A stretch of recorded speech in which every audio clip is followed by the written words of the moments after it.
Day 2 of the 2023 Dubai Airshow was absolutely action-packed. There was order news surrounding Riyadh Air, EgyptAir, Royal Air Maroc, further Boeing 737 MAX commitments, significant developments at Emirates, Ethiopian Airlines, and a fantastic order forecast.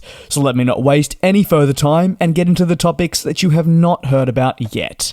Starting with Emirates, that have announced pretty substantial plans to build a new engineering facility worth USD 950 million. Yes, you heard me correctly, almost 1 billion at Dubai World Central. And the graphics, well, I'll have to admit, look pretty spectacular. The new facility will be spread across 1 million square meters. As a result, the complex will be the most significant and advanced offering by any airline in the industry. Emirates sees it as a crucial makeup of the world-class aviation infrastructure that is offered in Dubai. The Emirates fleet well into the 2040s will be supported thanks to the operating requirements being added to the facility. Emirates says that work on the first construction phase is slated to begin as early as 2024. Current guidance will see the first phase conclude 3 years later in 2027. Emirates, however, is already analysing means to increase the facility. The airline is cited in its release as saying the potential doubling of capacity in Phase 2 could very easily occur. If you are after the specifics of Phase 1, well, 8 total maintenance hangars will be available alongside a singular paint hangar. Emirates will construct these hangars to hold any commercial aircraft size up to the A380. Additionally, there will be an engine run facility, some 20 support workshops, huge storage facility, and several administration offices. So it is by no means a small building, and it will be very exciting to see it come together. Boeing has also published its Middle East 2042 forecast, with a consensus that there'll be above average growth expected. The CMO, or Commercial Market Outlook, has been published annually since 1961 and is the longest running jet forecast. Its comprehensive analysis of the commercial aviation industry has become really a cornerstone of understanding demand, trends, and the way forward. The American plane maker says that widebodies will comprise of 45% of the total deliveries to Middle Eastern carriers across the next 2 decades. This includes your Emirates, Etihad, Saudia, and the upcoming Riyadh Air. These companies, among many others, utilize widebodies for day-to-day operations. Meanwhile, the expectation is the freighter aircraft will also be required as part of the latest forecast. 1,570 single-aisle jets will be needed to serve growing demand, with the ultimate forecast seeing 3,025 deliveries in the next 20 years.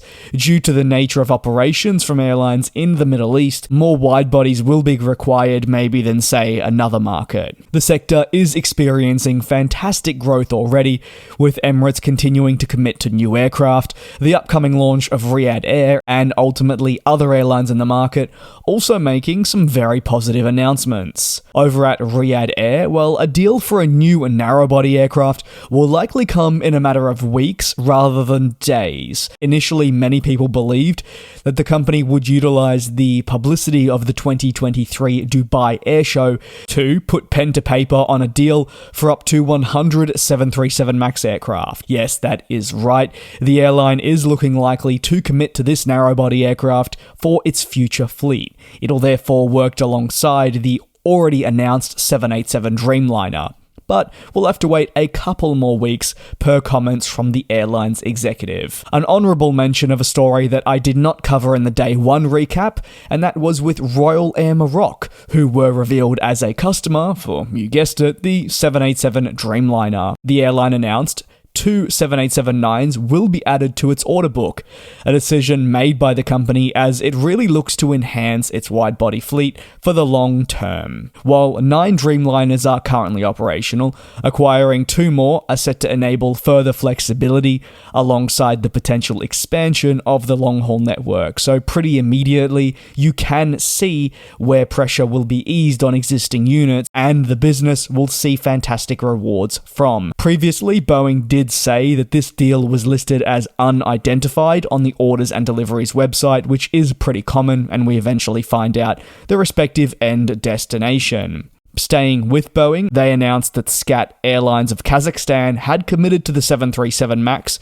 with an order for 7 737-8s. As a result of this fantastic commitment, it will actually see the almost doubling of their overall 737 fleet.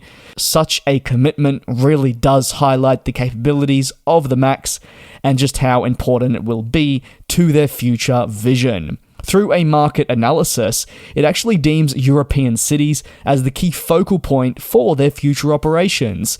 They believe there are many lucrative markets, but they do need the aircraft to be able to serve this. And that's where the commitment comes into play. Ethiopian Airlines capped off a very, very busy day 2 with an announcement for up to 67 737 MAX and 787 Dreamliners. Probably one of the key takeaways from this order was the commitment to the 737 MAX. Yes, this is an aircraft that they do already fly, but as you may recall, the relationship between Ethiopian Airlines and Boeing has been a little bit rocky. As we know, one of their Boeing 737 MAXes went down in the early stages of 2019 that led in to the substantial MAX crisis. The specifics of the deal include 20 737-8s alongside 11 787-9s, but following a very common trend, well, the airline has included many additional options, which is why this tallies up to 67 aircraft, and it really aligns with Ethiopian Airlines' goal to become a true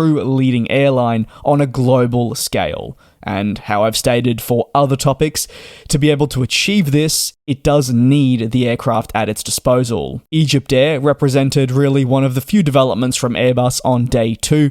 With an order for the A350-900, it committed to 10 units specifically, and they're slated to be delivered between 2025 and 2027.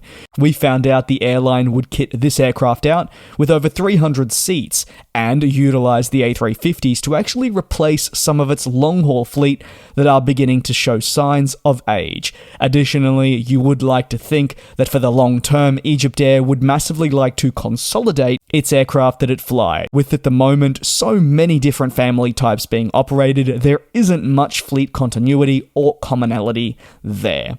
That is going to conclude Day 2's coverage of the 2023 Dubai Airshow. Don't worry though, because even if Days 3 or 4 are not as busy when it comes to aircraft orders, there is still a lot that I want to discuss. Thank you so much for the support. I know I have been absolutely bombarding your subscription boxes, if you actually are subscribed, or you may just be seeing this on your home screen, so if that's the case, well then, you're probably very lucky. But seriously, I really appreciate your support. Please take care, please be safe, and I'll see you tomorrow for coverage on Day 3 of the 2023 edition of the Dubai Airshow.